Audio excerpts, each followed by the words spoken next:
시청자 여러분 안녕하십니까? 헬로티비 위클리 뉴스입니다. 수도권에서는 매립지 종료 문제가 시급한 현안입니다. 유권자들은 대선 후보들이 어떤 해법을 제시할지 주목하고 있는데요. 하지만 대선 후보 공약에 뚜렷한 방법이 보이지 않아 지역사회의 걱정이 늘고 있습니다. 이관성 기자가 보도합니다. 더불어민주당 이재명 후보와 국민의힘 김문수 후보는 둘 다 인천 공약에 수도권 매립지 문제를 포함시켰습니다. 이 후보는 수도권 매립지 종료 후 인천의 미래를 준비하는 공간으로 전환이라는 공약을 담았고, 김 후보는 대체 매립지 조성 등 합리적인 매립지 정책 마련이라고 공약을 내걸었습니다. 구체적인 방법은 두 후보 모두 제시하지 못하고 있습니다. 이재명 후보, 김문수 후보의 수도권 매립지 정책 상당히 모호하고 추상적입니다. 오히려 지난 윤석열 정부 때 총시 산하 전담기구 만들겠다는, 물론 하지는 않았습니다만은 그때의 수도권 매립지 정책에 비해서 공약은 상당히 후퇴했다라고 평가할 수가 있을 것 같고요. 대선 공약을 보고 실망한 인천 시민사회는 대선 후보들에게 수도권 매립지 문제 해결을 직접 요구하고 있습니다. 환경부가 아닌 대통령실 수준의 전담기구가 해결할 수 있도록 공약화해야 한다는 주장입니다. 서울, 경기, 인천, 환경부가 이 문제를 풀 수 있을까? 단순히 쓰레기 매립장의 문제만이 아니라 그분들의 수용성을 확보하기 위해서는 지난 정부에서는 총리실 산하의 전담기구를 만든다고 했거든요. 그런 식으로 새 정부에서도 소위 대통령 내지는 총리급 되는 전담기구에서 환경부와 인천시, 서울시와 경기도 등 4자 협의체는 지난 13일 문턱을 크게 낮춰 대체 매립지 4차 공모에 나선 상황입니다. 주민 동의 요건을 없애고 민간 참여 허용과 수천억 원의 인센티브까지 내걸었지만 대체 매립지 후보지가 나타날지는 여전히 불투명합니다. 2026년 생활쓰레기 직매립 금지가 코앞으로 다가오면서 환경부는 시행 시기를 2년 유예하는 방안을 검토하고 있습니다. 지역별 공공소각장 확충에 진전이 없기 때문인데 환경단체들은 직매립 금지 시기를 미룰 수 없다며 강하게 반발하고 있습니다. 헬로티비 뉴스 이관서입니다. 대선 후보들의 지역별 세부 공약이 발표되고 있습니다. 지역을 돌며 지역 특색에 맞는 공약과 대한민국 균형 발전을 위한 공약을 설명하고 있는데요. 경기 북부 특별자치도 설치와 관련된 내용은 보이지 않습니다. 지난 총선에는 경기 북부 특별자치도와 경기도 일부 지역의 서울 편입이라는 공약이 이슈가 되기도 했지만 이번은 달라 보입니다. 대선에서는 경기 북부 모습을 어떻게 그리고 있을까요? 김소영 기자가 짚어봤습니다. 대선 후보자들의 공약이 쏟아져 나오고 있습니다. 하지만 경기 북부 분리 독립과 관련된 내용은 찾아볼 수 없습니다. 이재명 민주당 후보와 김문수 국민의힘 후보가 낸 공약을 짚어봤습니다. 이재명 후보는 균형 발전 공약으로 5대 초광역별 특별지방자치단체를 구성한다는 내용을 발표했습니다. 수도권, 동남권, 대경권, 중부권, 호남권 등을 5권역으로 나눈 자치단체를 만든다는 것입니다. 김문수 후보도 비슷한 내용의 초광역권 메가시티 조성 공약을 내놨습니다. 수도권, 충청권, 호남권, 대경권, 동남권의 성장 기반을 조성한다는 정책 방향을 세웠습니다. 경기 북부 특별자치도, 경기 분도와 관련된 내용은 그 어디에도 포함되지 않았습니다. 당초 국민의힘 1차안까지 포함됐던 경기 북부 특자도는 수도권 규제 완화와 균형 발전을 강조하는 정책이라는 점에서 검토됐지만 최종안에서 빠졌습니다. 한편 대선 후보 경선에 참여했던 김동연 지사는 지난해 5월 29일 진행한 SNS 라이브 방송에서 경기 북부 지역 규제를 대폭 풀고 인프라가 한꺼번에 갖춰질 수 있다면 그게 더 중요한 것이라며 경기 북부 특별자치도는 수단이라고 강조한 바 있습니다. 이번 대선을 계기로 경기 북부 특별자치도는 북부 대개발과 규제 개혁 등의 이름으로 방향이 바뀌는 모습입니다. 헬로티비 뉴스 김소영입니다. 동두천 시민사회는 정부를 향해 미군기지로 인한 피해 지원을 강하게 촉구하고 있죠. 지난 4월부터 미군기지 캠프 KC 앞에서 1인 시위도 이어오고 있는데요. 특히 대선을 앞두고 지역의 요구사항이 대선 후보들의 공약에 반영될 수 있도록 온 힘을 집중한다는 방침입니다. 이재필 기자가 보도합니다. 한 동두천 시민이 미군의 출근 시간에 맞춰 1인 시위 중입니다. 1인 시위 장소는 동두천의 중심을 차지한 미군기지 캠프 KC. 동두천시 애양 동지회 회원들이 미군기지로 인한 지역의 피해를 호소하며 릴레이 1인 시위에 동참했습니다. 지금 경기가 땅바닥이죠. 사실 지금 상가가 이게 다 죽었잖아요. 다 죽었어. 보상을 해줘야지 여기도. 왜? 여기는 70년을 공짜로 쓴 거예요. 공짜로. 한때 동두천 전체 면적의 42%를 차지했던 미군 기지. 당연히 동두천의 지역 경제는 미군을 중심으로 형성됐습니다. 하지만 지난 2016년 미군 이전 계획으로 2만 명이던 미군은 4천 명으로 줄었고 지역 경제는 무너졌습니다. 특히 대다수의 미군이 떠났어도 미군 기지는 여전히 지역의 중심을 차지하고 있어 지역 발전을 가로막고 있는 상황. 이에 동두천 시민사회는 총걸기 대회와 1인 시위 등을 통해 미군 기지로 인한 지역의 피해를 알리고 이에 대한 지원을 호소하고 있습니다. 특히 대선을 앞두고 주요 대선 후보 캠프와 접촉하는 등 그 보폭을 넓히고 있습니다. 저희들이 희생한 거에 대한 보답을 해달라는 거예요. 미군이 대한민국에서 떠나내는 것도 아니고 지금 이제 대선 국면에 들었으니까 그 여야 후보들한테 동천에 대한 피해를 보상해달라는 거죠. 공약집에 이제 넣기 위해서 노력을 하고요. 그리고 안 되면 여기 미 이사단이 오전에 출근하는 걸 출근길을 막을 계획이에요. 동두천 시민사회는 장기 미반환 공여지 지원 특별법 제정과 동두천 국가산업단지 정부 주도 추진 등을 정부에 요구하고 있습니다. 동두천 시민사회의 바람이 대선 후보들의 동의를 이끌어낼 수 있을지 관심이 집중됩니다. 헬로티비 뉴스 이재필입니다. 21대 대통령 선거가 얼마 남지 않았는데요. 서울 은평구을 김우영 국회의원을 만나 이번 대선의 의미와 지역 현안에 대해 들어봤습니다. 손성혜 기자입니다. 개헌과 대통령 탄핵이라는 헌정사상 초유의 사태 이후 치러지는 조기 대선. 김우영 의원은 이번 선거를 단순한 정권 경쟁이 아닌 국가의 생존이 걸린 문제라고 강조합니다. 절체절명의 한국의 생존의 문제다 이게. 뭐 진영이나 이념, 정당의 문제가 아니라 대한민국 국가가 다시 살아나갈 수 있느냐라고 하는 그런 문제로 바라보고 계시기 때문에 그러면서 최근 방문한 영남 지역에서는 정치 지형의 변화를 감지했다고 했습니다. 우선은 과거에는 야도였는데 이제 김영삼 때부터 뭔가 좀 바뀌었지 않습니까? 근 30년 만에 다시 또 흐름이 전환되고 있는 추세인 것 같습니다. 대선 이후 새 정부에 건의할 최우선 지역 과제로는 교통 문제 해결을 꼽았습니다. 은평구는 고향 파주 등 경기 북부와 서울 도심을 연결하는 교통의 관문 역할을 하고 있습니다. 그러나 철도 인프라가 부족해 수도권 서북부에서 서울로 진입하는 유일한 간선도로인 통일로의 교통 정체가 심각한 상황입니다. 이에 대한 해법으로 신분당선 서북부 연장 노선이 추진됐지만 예비 타당성 조사 문턱을 넘지 못해 사업이 좌초됐습니다. 우리 지역은 이제 교통 문제 해결이 가장 시급하겠죠. 그 고양 신사선 그렇게 해서 이제 연신내하고 은평 뉴타운을 연결할 수 있도록 하는 거. 이제 그게 가장 중요한 일을 갖고 나머지는 이제 은평의 브랜드 가치를 높일 수 있는 다양한 정책들 그런 것들이 필요하다고 생각합니다.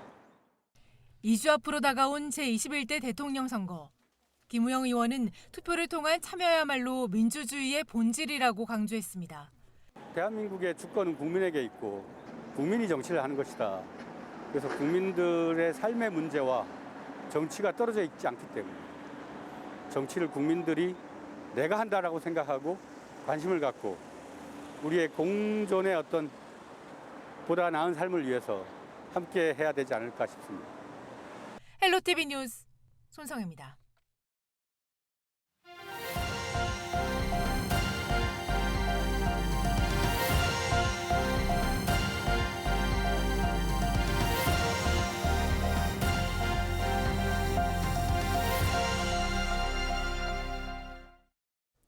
서울 지역 초, 중, 고등학생들의 기초학력 진단 결과를 공개할 수 있다는 대법원 판결을 두고 교육계가 혼선을 빚고 있습니다. 관련 조례안을 제정한 시의회는 환영하는 분위기지만 학교 현장의 목소리는 다른데요. 혼란의 핵심은 무엇인지 짚어봅니다. 강혜진 기자입니다. 대법원은 서울 학생들의 기초학력 평가 결과 공개는 적법하다고 판결했습니다. 서울시교육청이 제기한 기초학력 보장 지원에 관한 조례 재의결 무효 확인 소송에서 시의회의 손을 들어준 겁니다. 시의회는 과거 일제고사 같은 학교 서열화 평가가 아니라 조례를 근거로 실효성 있는 진단과 지원이 필요하다는 입장입니다. 학생들의 문해력과 수리력 평가에 대한 기초학력 진단 결과를 공개하는 것이 공교육의 정책이라며 대법원의 판결을 환영했습니다. 근본적으로는 저희가 평가 없이 교육이 이루어지는 건 없죠. 오히려 이거를 안 함으로써 학생들은 학원을 갈 수밖에 없는 거예요. 이게 어떤 우리가 서열화를 조장하는 게 아니라 우리 아이들의 수준을 정확히 알자. 그리고 그다음에 예를 들어서 기초학력이 어느 지역에서는 부족하고 또 뭐 이런 것들이 있으면 거기에 맞는 해당하는 교육 정책을 지원해줘야죠. 진단 검사 결과 공개가 상위법을 위반한다는 이유로 소송을 제기한 서울시 교육청은 유감의 뜻을 전했습니다. 그러면서 교육 현장의 혼란을 최소화하기 위해 학생 개별 맞춤형 지원을 준비하고 있습니다. 지역별 학교 수준 평가가 아닌 학생들의 개별 수준 학습을 우선 지원하는 기초학력 평가가 돼야 한다는 겁니다. 서울 학생들의 기초학력 평가 결과 공개에 대한 조례에 따라 시의회는 예산 마련에 집중한다는 계획입니다. 반면 학생들과 교사, 일부 학부모들은 기존에 없던 시험을 쳐야 한다는데 사교육 과중을 걱정하고 있습니다. BTV 뉴스 강혜진입니다. 올해 초 이륙을 준비하던 항공기에서 큰 불이 났습니다. 당시 국과수는 감식을 통해 기내에 있던 보조 배터리의 합선을 화재 원인으로 추정했는데요. 사용이 보편화되면서 일상에서도 보조 배터리로 인한 화재가 늘고 있습니다. 날씨가 더워지는 여름철에는 더욱 주의해야 합니다. 이정아 기자의 보도입니다. 지난 2월 부천 오정구의 한 도로에서 45인승 버스에 불이 났습니다. 다행히 인명피해는 없었지만 버스 절반이 불에 탔습니다. 운전석 쪽 블랙박스 보조 배터리의 과충전으로 발생한 화재입니다. 지난 9일에도 부천 시내 한 지하차도에서 달리던 승용차에 화재가 났습니다. 운전자가 차량용 소화기로 재빠르게 진화에 나서 더 큰 화는 면했지만 아찔한 상황이었습니다. 이번에도 시트 아래 설치한 보조 배터리가 문제였습니다. 최근 5년간 리튬이온 배터리에 의한 화재는 612건, 지난 2019년 51건이었던 화재는 매년 증가해 2023년 179건까지 늘었습니다. 최근에는 차량 안에 자체적으로 설치하는 장비들이 화재의 원인으로 지목되고 있습니다. 급발진 등 비상시의 푸페달 영상 확보를 위해 차량에 추가로 단 블랙박스나 여름철 에어컨 냄새를 줄이기 위해 설치하는 애프터블로우도 각별한 주의가 필요합니다. 모두 리튬이온 배터리를 활용한 제품입니다. 애프터블로우 요즘에 좀 설치 많이 하나요? 뭐 꾸준하게 하죠. 검색해보니까 뭐 화재나 이런 거 위험도 좀 있던데. 뭐 아주 오래전에 뭐 그런 일들이 우리 자동차도 화재 납니다. 우리 그렇다고 자동차 안 사나요? 더는 못 쓰게 돼 버려진 배터리도 문제가 될 수 있습니다. 각종 재활용 쓰레기에 섞여 폐기물 처리장으로 반입되는 배터리가 습기나 열 등과 접촉하거나 눌리고 떨어지는 충격을 받으면 쓰레기 더미에서도 불이 시작될 수 있는 겁니다. 소방당국은 지난 2018년부터 8년 동안 부천 자원순환센터에서 발생한 화재 8건 가운데 7건이 배터리에서 발생한 것으로 추정하고 있습니다. 이 가운데 2건은 지난달 3일과 7일 재활용 선별동에서 잇따라 발생했습니다. 상당수의 소형 전자제품이나 장난감 등의 2차 전지가 포함돼 있어 반드시 분리 배출해야 합니다. 에너지 밀도가 높고 그 전해질 자체가 인화성이기 때문에 그 일정 조건 하에서 과열이나 충격, 과충전이 발생하게 되면 열폭주나 이제 화재 폭발로 이어질 수 있습니다. 배터리 양끝 단자에 절연 테이프를 부착함으로써 단락을 방지하는 것도 좋은 방법 중에 하나입니다. 또 리튬이온 배터리가 저가형이거나 무단 개조된 제품일 경우 화재 위험성이 더 커지는 만큼 배터리는 반드시 공식 인증된 제품을 구매해야 합니다. 헬로티비 뉴스 이정화입니다. 인공지능 기술이 낯설지 않은 요즘입니다. 학교 현장에서도 인공지능을 활용한 수업들이 늘고 있는데요. 미래 학교를 향한 경기도교육청의 청사진도 구체화되고 있습니다. 자세히 들여다봤습니다. 선생님의 도움을 받아 장난감 블록을 조립합니다. 프로그램을 짜고 연습을 거치면서 춤추는 로봇을 완성합니다. 또 다른 교실에서는 직접 만든 블록 자동차로 경주를 합니다. 학생들은 하나의 놀이처럼 코딩과 인공지능을 이해합니다. 학년 5학년. 재밌어요? 네. 이걸 하면 시간 가는지 모르는구나. 시흥에 있는 이 초등학교는 경기도 교육청이 운영 중인 디지털 선도학교입니다. AI 기반 수업이나 학생 맞춤형 교육 콘텐츠를 개발하는 데 앞장서고 있습니다. 학교와 대학, 지역 전문가가 협력한 공유학교 사례이기도 합니다. 시흥 능국초의 하이테크 코딩탐험 공유학교는 교사와 대학 강사, 마을 강사가 함께 기획한 프로그램으로 올해는 지역 균형을 고려해 타 학교 학생들과 함께 협력적으로 운영하고 있습니다. 경기도 내 디지털 선도학교와 연구학교는 모두 300여 곳. 교육지원청 단위 선도지구도 2년 만에 12곳으로 늘었습니다. 도교육청은 선도학교를 중심으로 지역 특색을 살린 디지털 플랫폼을 구축하고 도내 전 지역으로 확대하겠다는 계획입니다. 경기 온라인 학교, 하이러닝, 디지털 시민교육 정책이 현장에서 안정적으로 정착되고 잘 실천될 수 있도록 교육지원청과 유기적으로 협업하여 지역의 물적, 인적 자원을 활용하고 특색을 살려 디지털 활용 역량이 또 하나의 경쟁력이 된 요즘. 미래 인재를 키우기 위해 학교와 교육 현장도 새롭게 탈바꿈하고 있습니다. 헬로티비 뉴스 이세진입니다. 도성훈 교육감은 최근 인천의 학생 수 증가라는 환경 변화에 맞춰 이커스 교육과 AI 융합 교육, 맞춤형 교육 복지를 강화하고 있습니다. 이 같은 결실을 인정받아 최근 LG 헬로비전의 헬로 리더스 어워드 지속성장 리더상을 수상했는데요. 인천시 교육청의 교육혁신과 미래교육의 방향에 대해 알아봅니다. 송유창 기자입니다. 인천은 최근 수도권에서는 유일하게 학생 수가 증가하는 곳입니다. 교육 수요가 급증하는 상황 속에서 인천시 교육청은 지난 4월 조직 개편을 단행했습니다. 학교 현장 지원을 강화해야 되겠다. AI 융합 교육을 확대해야 되겠다. 그리고 세 번째는 기초학력 등 학생 맞춤형 통합 지원. 이 세 가지의 필요성 때문에 이제 조직 개편을 하게 됐고요. 특히 최근 문을 연 제물포 AI 융합교육센터와 더불어 영종과 인천 북부 지역에 센터를 추가로 열고 학생과 학부모, 시민들에게 창의적인 AI 융합교육도 진행할 예정입니다. 인천교육의 대표적 프로그램으로 자리 잡은 일거스. 2년 넘게 진행되면서 인천만의 대표 교육 브랜드가 됐다는 평가도 나오고 있습니다. 코로나 3년으로 어려워진 문해력, 또 관계 맺기의 어려움, 또 신체적 부동성, 또 우울감과 같은 부정적인 정서, 이런 문제를 해결하고 AI 기계 문명에 대응하기 위한 나다움과 인간다움을 키우기 위해서 그동안 2019년부터 책 읽는 도시 인천이라고 하는 독서 문화 사업에 글 쓰는 도시 인천, 거기에 걷기를 넣어서 일거스로 확장을 했습니다.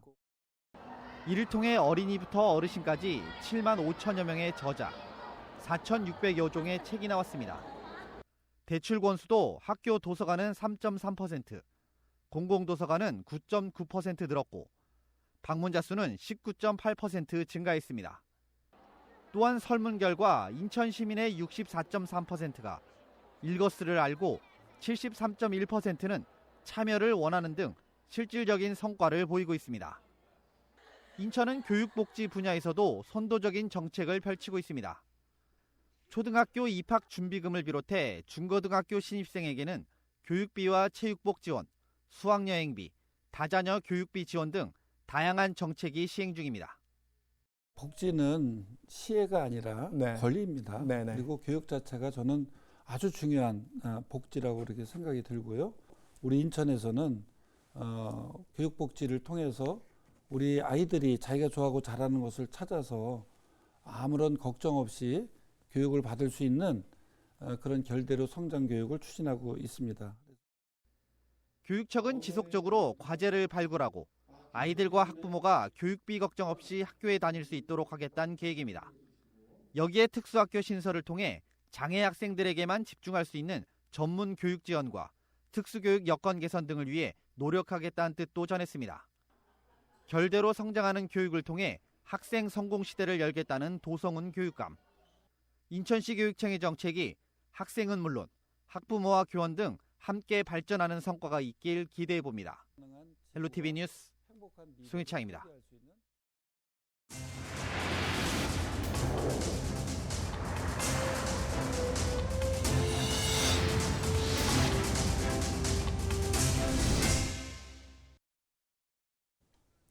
교육청 소속 공무원이 큰 불길로 번질 뻔한 화재를 막아 귀감이 되고 있습니다.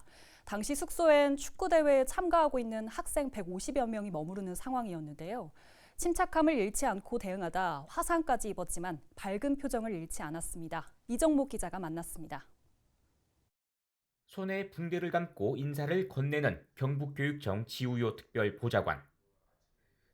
울진의 한 호텔에서 발생한 화재를 온몸으로 맞고 한 달여간 병원 신세를 졌지만 표정은 밝았습니다. 당시 현지 출장을 마치고 투숙 중이던 지 특보는 새벽 잠결에 객실벽에서 불길이 치솟는 걸 목격합니다. 곧바로 수건과 배기에 물을 적셔 불을 끄면서 상황을 호텔에 전했습니다. 제가 일어났을 때는 한 5분, 10분은 최소한 지난 것 같더라고요. 그 방 안에 그 연기가 가득했으니까 그 화장실에 있는 수건에 물을 적셔서 이제 침구류와 그 벽면에 있는 불이 나는 이제 발화점의 그 주변을 좀. 화재의 원인은 벽속 배전반 합선. 당시 호텔에는 중등 축구 대회에 참가한 150여 명의 선수 등이 머물러 만실이었던 상황이었습니다. 지난해 부천호텔 화재 초기 대응 부재로 7명이 목숨을 잃는 참사와 비슷한 상황이었지만 지특보의 발빠른 대처로 10여 분 만에 초기 진화되면서 대형 참사를 막은 겁니다. 요즘 또 화재 뉴스가 많다 보니까 막상 제가 제 방에서 제 머리맡에서 불이 시작이 되니까 굉장히 당황이 되더라고요. 그런데 그 순간에도 이것을 만약에 끄지 않으면 그 옆방이나 다른 뭐 피해가 생길 수 있다는 생각이. 당시 화재로 손에 지문이 녹아내릴 만큼 부상이 심해 반년가량은 더 치료를 받아야 하는 지우요 특보. 교육 공무원으로서 당연한 일을 한 것이라며 화상 입은 손마저 좋은 경험의 훈장이라고 말합니다. 뭐 사실 손은 조금 다쳤지만은 다른 인명 피해가 없었다는 게 저한테는 너무 좀 마음 편하고, 그리고 앞으로 그런 일이 또 안 일어나야 되는데 혹시라도 일어나면 그 최선을 다해서 또. HCN 뉴스 이정목입니다. 서울시가 AI로 6분 만에 성착취 영상을 찾아 삭제하고 신고까지 하는 AI 자동 삭제 신고 시스템을 최초로 개발해 실행에 들어갑니다. 이 시스템은 AI가 24시간 피해 영상물을 찾아 해당 사이트에 삭제 요청하는 이메일을 자동으로 생성하고 삭제 지원관이 이메일을 확인해 최종 발송하게 됩니다. 자동 삭제 시스템 도입으로 기존에는 삭제 지원관이 평균 3시간 걸렸던 업무가 6분으로 크게 줄었습니다. 특히 최근에는 피해 영상물이 해외 서버를 둔 사이트에 올라가는 사례가 증가함에 따라 영어와 중국어 등 7개 언어로 신고 이메일을 생성해 효과를 높일 방침입니다. 뉴스 마칩니다. 시청해주신 여러분 고맙습니다.